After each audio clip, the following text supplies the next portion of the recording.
परमेश्वर के आत्मिक हथियार, परमेश्वर का वचन। आइए हम परमेश्वर के चरणों में आएंगे यीशु मसीह नाज़री के नाम से, और हम धन्यवाद करेंगे आज के दिन, आज के समय के लिए। और हम सीखेंगे कि परमेश्वर के आत्मिक युद्ध के हथियार क्या है।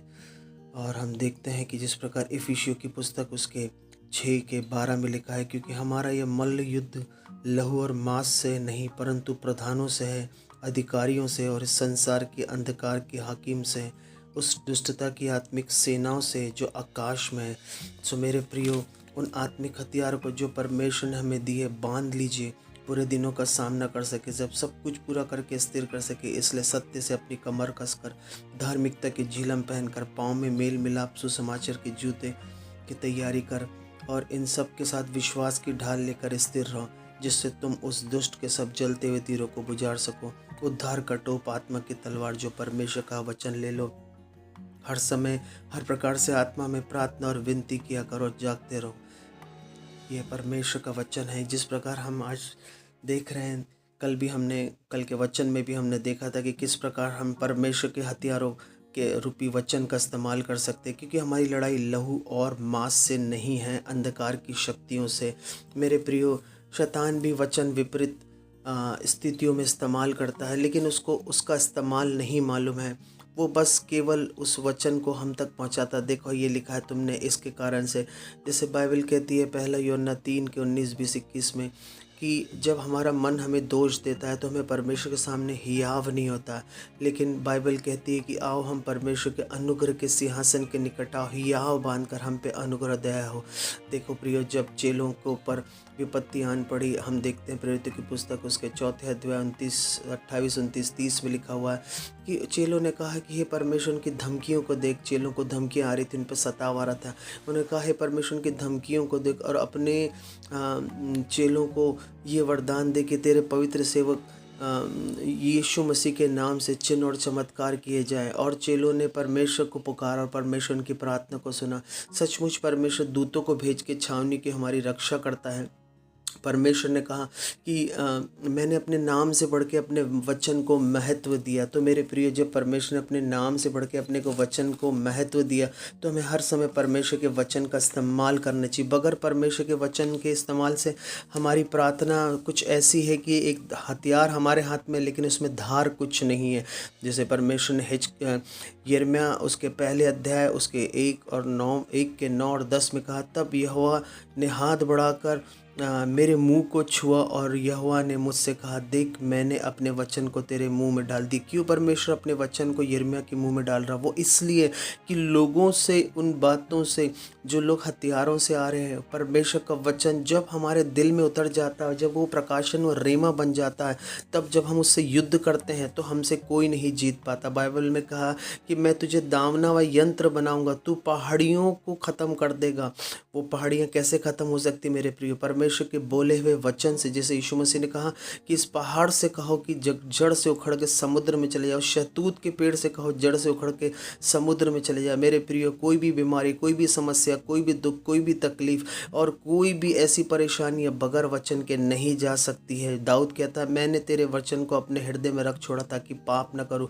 वचन एक ऐसा हथियार है जो हमें पाप करने से रोकता है। तो परमेश्वर ने यिर्मयाह से कहा, सुन मैंने आज के दिन तुझे जातियों को और राज्यों का अधिकारी ठहराया, उन्हें गिराने का, ढा देने का, नष्ट करने का, काट डालने के लिए और उन्हें बनाने रोपने का। परमेश्वर ने हमें वचन दिया, हमें वचन से लड़ना सिखाया, हम वचन से लड़े। परमेश्वर ने कहा कि सचमुच जैसे यीशु मसीह ने भी शैतान को वचन से मारा, सदूकी फरीसी यीशु मसीह के पास आया, उसकी कई बार परख परीक्षाएं की गई, ये सिक्का हमें किसे देना चाहिए? तो उसने कहा जो केसर का उसे केसर को दो और जो परमेश्वर का उसे परमेश्वर को दो। सचमुच परमेश्वर ने बुद्धि का उपयोग हमें करना सिखाया।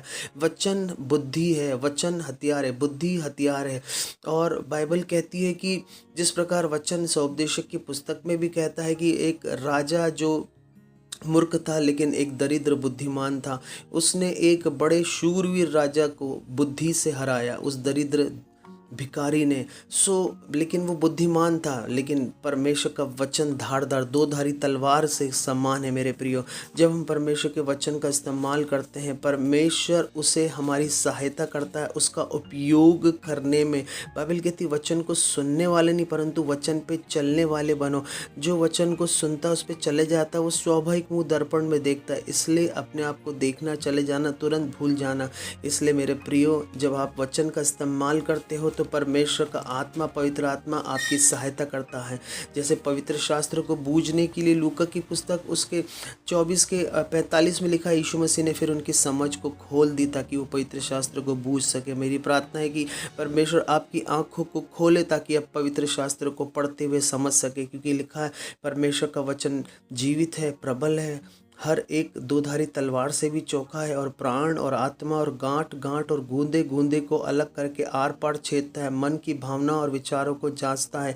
जब कोई प्रिय इंसान बीमार होता है और डॉक्टर कह देता है कि इसका इलाज नहीं हो सकता है, चाहे वो कैंसर हो अंतिम स्टेज का, 3rd या 4th स्टेज का, चाहे वो कैसी भी क्यों ना बीमारी, जब ठीक नहीं होती, हम जब प्रार्थना करते हैं, यीशु मसीह ने भी ज्वर को, बुखार को डांटा और निकाला, बीमारियों को वचन से निकाला यीशु मसीह ने। देखिए मेरे प्रियो, जिस प्रकार यीशु मसीह वचन का प्रयोग करता था, उसने हमें भी सिखाया कि हम भी वचन का प्रयोग करें। बगैर वचन के कोई भी चीज़ शैतान नहीं समझ सकता।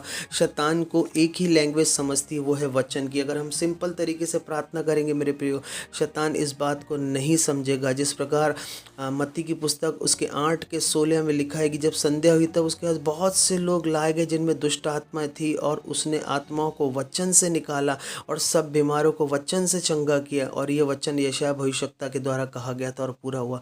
सचमुच उसने हमारी दुर्बलता को ले लिया और बीमारी को उठा लिया। परमेश्वर ने हमारा अभिषेक किया मेरे प्रियो। किस बात के लिए अभिषेक किया? जब दाऊद का अभिषेक हुआ तो दाऊद के चारों और उसके शत्रु बढ़ गए। परमेश्वर का वचन कहता है, प्रेरितों की पुस्तक 10 के 38 में लिखा है कि परमेश्वर पिता ने यीशु नाजरी का अभिषेक आत्मा और सामर्थ्य से किया ताकि वो शैतान के सताए वो को ठीक कर सके, बीमारों को चंगा कर सके और भले भले काम कर सके मेरे प्रिय। जब हम वचन का, क्योंकि युद्ध के दिन के लिए घोड़े तो तैयार होते लेकिन जय यहोवा के नाम से होती है। अगर पुराने नियम में हम देखें कि यहोशूपात ने जब उसके चारों तरफ युद्ध उसके विपरीत और दुश्मन राजा अम्मोनियों ने और मोआबियों ने घेर लिया था, तो उसने केवल परमेश्वर से विनती करी। एक हथियार हमारा स्तुति और आराधना करना। पौलुस और सिलास जेल में थे, उन्होंने आराधना की, स्तुति करी परमेश्वर की, और परमेश्वर ने उन्हें उस बेड़ियों और बंधनों से छुड़ाया। अगर आप किसी भी तरह के बंधन में और ड्रग्स में हो और प्रकार के बीमारियों में हो, आज परमेश्वर वचन मेरे प्रिय आपसे कह रहा है कि आप उन वचनों का इस्तेमाल करके, स्तुति आराधना करके, और वो बंधनों को आप अपने जीवन के ऊपर से तोड़ सकते हो जो शैतान ने डाल के रखे मेरे प्रियो। अगर आप यीशु मसीह में अगर नए हो या अभी तक प्रभु यीशु मसीह को नहीं जाना, तो अपना जीवन यीशु मसीह को दे। और जब आप बोलोगे, मुंह से अंगीकार करोगे धार्मिकता के लिए और मन से विश्वास करोगे उद्धार के लिए, तो आपका छुटकारा निश्चित है। क्योंकि बाइबल कहती है जो प्रभु यीशु मसीह का नाम लेगा वो उद्धार पाएगा, वो लज्जित नहीं होगा। मेरे प्रियो, अपने जीवन में उसको पुकारे और बुलाए। अगर आपके जीवन में कोई बीमारी है तो उसे वचन से निकाले, वचन को बोले कि परमेश्वर अपना वचन भेज के मुझे गड्ढे से बाहर निकालता है, मुझे वचन भेज के चंगा करता है। यीशु कोड़े खाने से मैं चंगा हो चुका हूँ। वो बहनें जिनको बच्चे नहीं है, वो बांझ है, जो बाइबल कहती भजन संहिता 113 में लिखा, वो बांझ को आनंद करने, लड़कों की आनंद करने वाली माँ बनाता है। जैसे उसने रबेका को, हन्ना को और भी हालेलुया बहनों को बाइबल में लिखा हुआ है हालेलुया, और सुनेमवासी स्त्री को उसने सुख दिया माँ बनने का, वो आपको भी देगा। कि आपके गर्भ में कई रसौलियाँ, गठाने हो, थायराइड हो, अनइवन पीरियड्स हो, हार्मोनल डिसबैलेंस क्यों ना हो, आप चिंता नहीं करो। अपनी चिंता, बाइबल कहती है अपनी चिंता को यहोवा पे रख दो, वही सब तुम्हारी कल्पना को सिद्ध करेगा। अपने कामों को यहोवा पे रख दो। आपका बिजनेस, आपका व्यापार नहीं चल रहा है, वो आपके व्यापार को फ्रूटफुल बनाएगा, उन बहनों को फ्रूटफुल बनाएगा। अगर आपके ब्लड प्रेशर, शुगर, लीवर की समस्या, कोई भी दिक्कत हो, आप वचन का इस्तेमाल करें। शैतान वचन से डरता है, उसे वचन से मारे और वचन का उपयोग करें, पवित्र शास्त्र को पढ़े। सब बातों के लिए हम धन्यवाद करें। सारा आदर गौरव महिमा आपको यीशु के नाम से इस प्रार्थना को मांगते हैं, आमीन। हमारे वचन को, हमारे चैनल को सब्सक्राइब करें, आइकन बेल दबाएं और लाइक करें। अगर गवाही है तो गवाही दे, आपके जीवन में सारी समस्या जा रही है।